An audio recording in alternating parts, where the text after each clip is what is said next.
జగన్మోహన్ రెడ్డి గారికి ఒక కర్మ అనేది వెంటాడుతుందేమో అనిపిస్తుంది. గతంలో జగన్మోహన్ రెడ్డి గారు మాట్లాడినటువంటి మాటలు అసెంబ్లీ వేదికగా, అసెంబ్లీ సాక్షిగా అటు చంద్రబాబు నాయుడు గారిని, టీడీపీని ఉద్దేశించి జగన్మోహన్ రెడ్డి గారి ఎటకారంగా కావచ్చు, లేదంటే గర్వంతో కావచ్చు, అహంకారంతో కావచ్చు మాట్లాడినటువంటి మాటలు ఇప్పుడు సోషల్ మీడియాలో ట్రెండ్ అవుతుంది.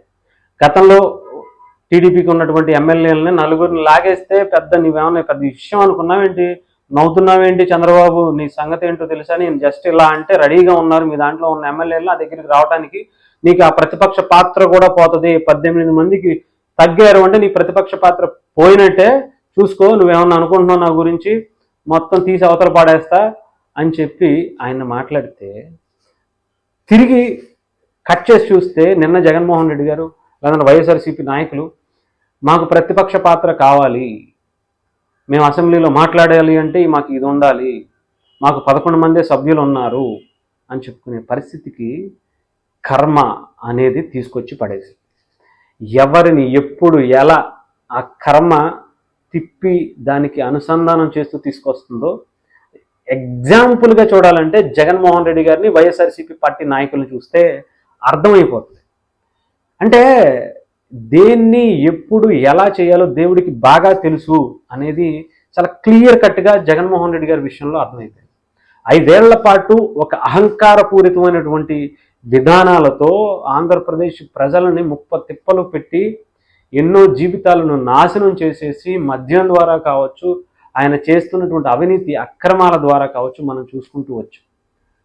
అసలు ఆంధ్రప్రదేశ్లో ఇలాంటి అరాచక పాలన ఉండకూడదు అని చెప్పి తీర్పునిచ్చినటువంటి పరిస్థితి చూసాం. కానీ అహంకారంతో ఎన్నెన్ని మాటలు అన్నారో ప్రతి మాటకి కూడా వైఎస్ఆర్సీపీ పార్టీ ప్రస్తుతం అనుభవిస్తుంది. ఇందులో ఎటువంటి సందేహం లేదన్నట్టుగా చూడొచ్చు. పవన్ కళ్యాణ్ గారిని అన్నారు, ఆయన పిల్లల్ని అన్నారు, ఆయన భార్యను అన్నారు, పెళ్ళిళ్ళని అన్నారు, ఇంకొకటి అన్నారు.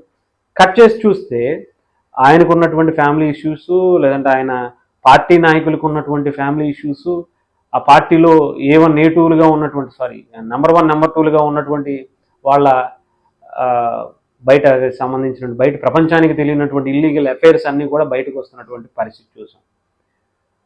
అసెంబ్లీ గేటు కూడా తాకనివ్వను అని చెప్పినటువంటి వైఎస్ఆర్సీపీ నాయకులను అసెంబ్లీ గేటు కాదు కదా చుట్టుపక్కల కూడా రాకుండా చేసినటువంటి పరిస్థితులు కూడా కర్మ చూసాం. నిన్ను, నీ పార్టీని మొత్తాన్ని అసలు లేకుండా చేస్తానని చెప్పినటువంటి చంద్రబాబు నాయుడు గారిని తిప్పి కట్ చేసి చూస్తే అసెంబ్లీకి కూడా రాకుండా, వచ్చినా కూడా మూలన కూర్చునే పరిస్థితికి కర్మ ఎలా తీసుకొచ్చిందో చూసాం.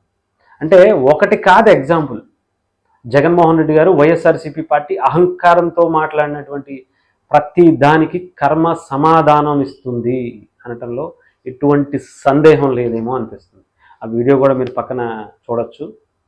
ఏమైనా కానీ కర్మ ఎవరిని వదిలిపెట్టదు. ఈవెన్ టీడీపీ చేసినా, జనసేన చేసినా, బీజేపీ చేసినా, ఇంకొకళ్ళు చేసినా న్యాయంగా నిజాయితీగా ఎవరు వెళ్ళినా సరే వాళ్ళకి ధర్మం అనేది తోడుంటుంది.